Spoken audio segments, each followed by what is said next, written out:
Hello everybody and welcome to Suburban Dad's Wilderness Survival. Today I want to talk to you about fire kits and what makes a good one. And we're going to be starting a fire in about 1.5 feet of snow. I don't know if you can see that there. My fire pit's buried underneath there. Let's go see where I'm going to grab the wood from, and I'll come back to you and we'll get everything set up.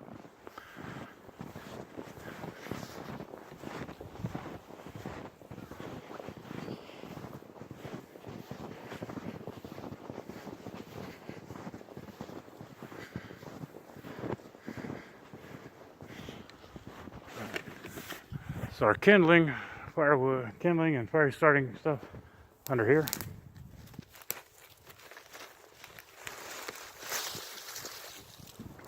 I'm going to grab it from there.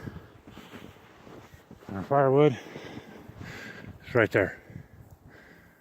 Alright, I'm going to go get my gloves on, gather some of this stuff up, and we'll get going.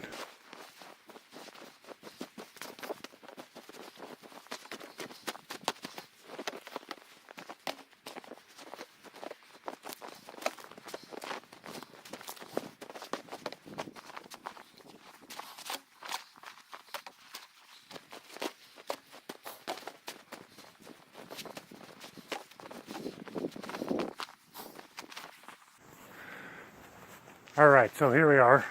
Got my trusty fire kit. And I'm going to go ahead and process some of this wood down to get us a good fire base going. Alright, now what makes a good fire kit? First and foremost, that you carry it. If you don't carry it, it's useless. Alright, to ensure that you're going to carry it, it should be something you can integrate into your everyday life. Alright, this is probably the most important thing with any piece of survival equipment. That you can integrate it into your everyday life, because we're not going to plan to be out there in a survival scenario.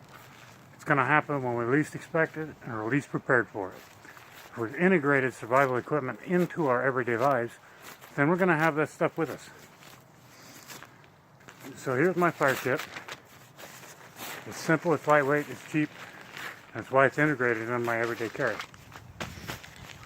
Now, first thing we got is a lighter. If you're not flicking the bic, you're already behind the curve. Alright, next, dryer lamp.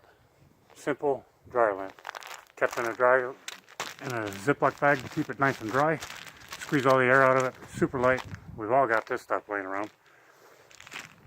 And then, if you're watching my last video on fire starters, I carry 5 of them in there. Varying sizes. We can always get a fire going with these. And just in case that big lighter isn't working, I've got a lovely ferro rod here. I can always get a spark with these. These work wet, cold, doesn't matter. They're always going to generate a spark. For today's exercise, I'm going to assume my lighter's not working. I'm going to use this. I'm going to put my pocket knife to work, and we'll get a fire going here. So just hang in. Let's get going.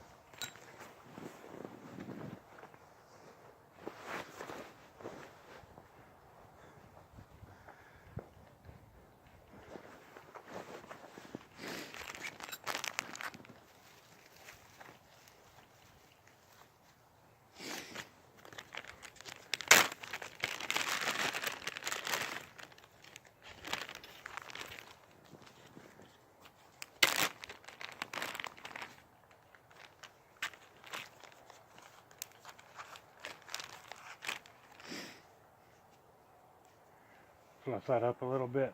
Get lots of good areas except a spark. I'll set it right there. Now, if you're not experienced, you haven't trained with these, a lot of people use the shotgun method. It's the least desirable method to use for a ferro rod, but I'm going to show you how to do it anyway. And I'm going to show you that this will work even with the worst technique you can possibly use.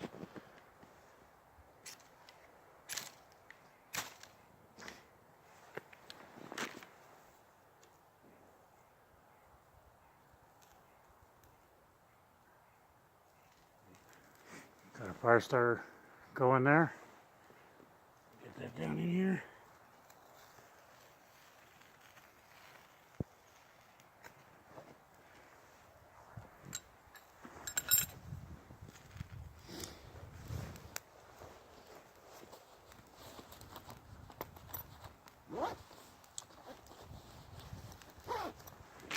See that dryer line's still burning in there.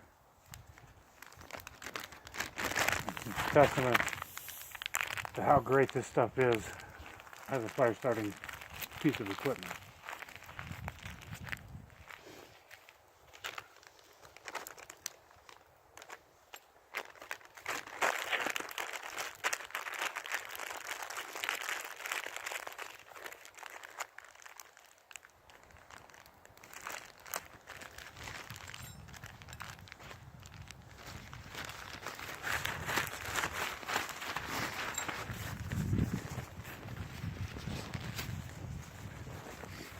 Now, while we let this get going, you probably noticed I've got a lot of snow around this fire ring.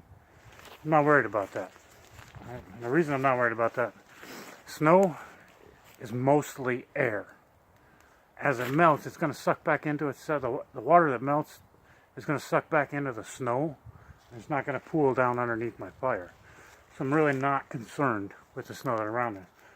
When it burns down, when it finally melts down to the ground, we'll get a little bit of a pool down there. That's just going to put out the lower level of my fire. Everything above that's going to keep burning without a problem. So there you have it. Put yourself together a fire kit. Ensure that it is simple, that you can integrate it into your everyday items, such as your computer bag you carry to work, your backpack, throw it in the glove box of your car, whatever the case may be. Make sure it's a part of your everyday routine. Because if it's not a part of your everyday routine, that's when you're not going to have it. Because we wind up in survival situations when we deviate from our normal routine, and that's when we leave things behind. We don't have things that we don't normally carry. So make it a part of things you normally carry with you. And the odds are you're going to have it with you when you need it. Right? The best survival kit in the world is the one you have, not the one you left at home. Integrate these items into your everyday carry, and for me, that means fire, water, and some sort of shelter that I can use. Most importantly, that I know how to use. So, we've got our fire going here. It's building nicely for us. My fire kit is simple: a Bic lighter, ferrocerium rod, a means to strike that ferrocerium rod. For me, it's a pocket knife. It may be a striker that comes with the ferrocerium rod for you. Some dryer lint. Stuff is, compared with a ferro rod, dryer lint is amazing. And then some sort of fire extender, fire starter, such as my fire starter that I use, which is just newspaper rolled up, tied with jute twine, dipped in paraffin wax, set to dry. That's all there is. We got a fire going. I dug all this stuff out of the snow, knocked off as much snow as I could, and we've got it going. Worst case scenario, and I used the worst technique you can possibly use for a ferro rod, we still got fire. Right? So that's it for me. Thanks for watching.